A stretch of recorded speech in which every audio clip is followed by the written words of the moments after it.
সকাল থেকে কিছুটা ভিডিও করার পরে মাঝখানে আর তোমাদেরকে কোনো কিছু দেখানো হয়নি, আর আমি ভিডিও করিও নি।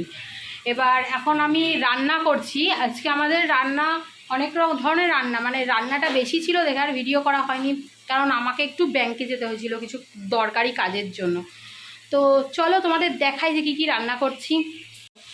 এখানে গরম গরম মাটন কষা হচ্ছে।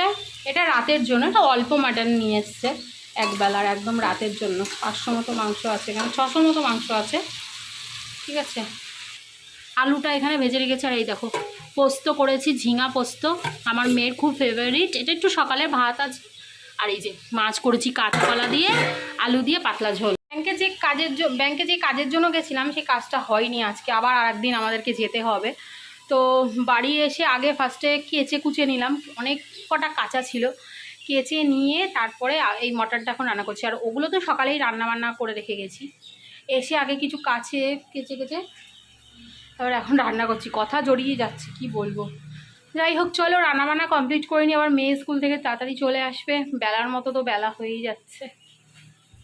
তো বন্ধুরা, আশা করছি আজকের ভিডিওটা তোমাদের খুব ভালো লেগেছে। ভালো লাগলে আমার চ্যানেলের অবশ্যই পাশে থেকো, আমাকে অবশ্যই কিন্তু তোমরা সাপোর্ট করো। তো চলো আজকের মতো ভিডিওটা আমি এখানেই শেষ করলাম। নেক্সট দেখা হবে একটা খুব সুন্দর ব্লগের সঙ্গে। ততক্ষণের জন্য টাটা, ভালো থেকো, সুস্থ থেকো, সবাই অল টাইম হ্যাপি থেকো।